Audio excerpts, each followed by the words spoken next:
Have you ever lost an hour to your phone without intending to? You pick it up for a quick check. A single notification leads to a cascade of scrolling. Before you know it, a significant portion of your time has vanished, leaving you feeling vaguely distracted and perhaps a little depleted. This experience is not a personal failing or a unique lack of willpower. It is the result of a carefully engineered system. The device in your hand, while a powerful tool for connection information, is also a conduit for forces that actively seek to alter your state of mind for their own economic gain.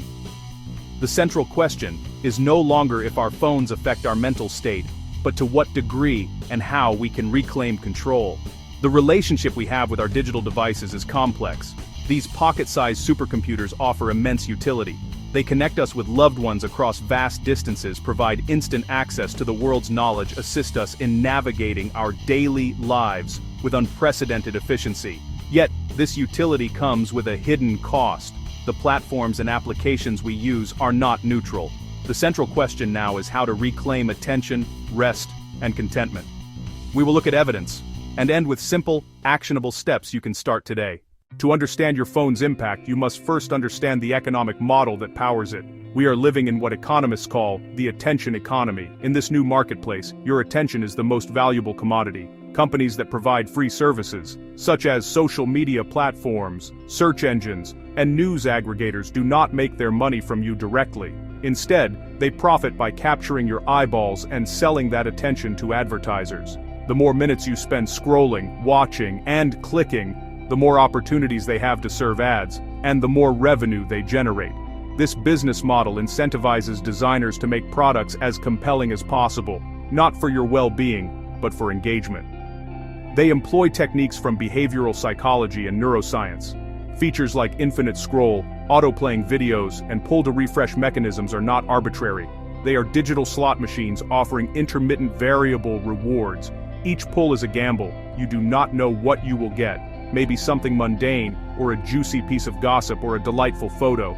This unpredictability is highly addictive to the human brain. Consider the notification. Each ping, buzz, or red badge is a carefully crafted interruption, a digital tap designed to pull you out of the moment. FOMO is a primal anxiety these platforms trigger with precision. Every notification promises something new and hard to ignore, creating an environment at odds with a calm, focused mind. The constant engagement loop fostered by our phones has tangible neurological and psychological consequences. One major impact is on sustained attention. Our brains toggle between deep focus and rapid-fire multitasking. Phones train us to favor the latter. Every switch, writing an email, checking a text message, glancing at a news alert, is a context switch. Switches incur a cognitive cost, leaving a residue that blunts depth. Phones also shape our emotional state. Social platforms curate highly idealized realities. Vacation photos, career achievements, perfect family images spark social comparison, fueling inadequacy, envy, and loneliness. Algorithms favor strong emotions because they keep you engaged longer. Perhaps most documented, disrupted sleep. Screens emit high-intensity blue light that suppresses melatonin, the hormone that signals wind down. Late-night use tells your brain it is daytime, delaying and degrading sleep. A vicious cycle emerges. Poor sleep leads to fatigue, weaker impulse control, and more scrolling, which worsens mood and further disrupts sleep. A downward spiral toward feeling chronically stressed, anxious, and mentally exhausted. Phones rarely create these from nothing, but they amplify vulnerabilities via constant neurologically optimized demands for engagement.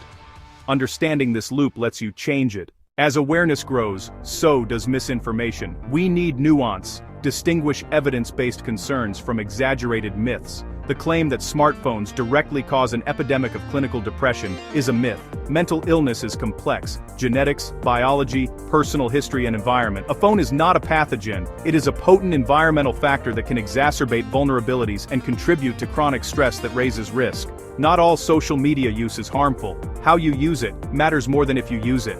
Actively connecting with close friends and supportive communities can enhance well-being. Harm often comes from passive, comparison-driven scrolling of strangers and distant acquaintances. Especially when done in excess, it correlates with lower happiness and more loneliness and envy. A radical digital detox is often impractical and temporary. A better approach, digital minimalism and intentional use.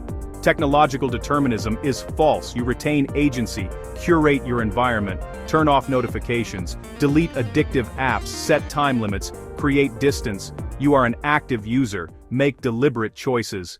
How can you tell when helpful turned harmful? The signs are subtle, creeping into routines. First, you consistently feel worse after use, anxious, irritable, empty, drained. Second, chronic loss of time and intention. You start with a purpose, then fall into unrelated rabbit holes. Your agenda bends to the feed. Third, it displaces sleep and real-world interactions. Finally, phantom anxiety when your phone is away. That is intermittent reinforcement, your brain anticipating a reward. Recognize it, then act. Small, intentional changes win. 1. Run a notification audit. Allow only humans, calls and inner circle messages. Eliminate banners, badges and sounds from social, news and email. 1. Create phone-free zones and times. Dinner table, bedroom, and 30-minute bookends. 1. Move distracting apps off page 1. Add friction. Make your home page a clean toolkit. 1. Use with a plan. Define the task, do it, then lock and put it away. 1. Replace low-quality scrolling with high-quality leisure. Your challenge: reclaim evenings for 7 nights. Put the phone away 30 minutes before bed, charge it elsewhere. Observe: easier sleep, calmer mornings, clearer mind. Your attention is worth protecting. Start today. Subscribe for more evidence-based guides on tech and well-being. Thanks for watching.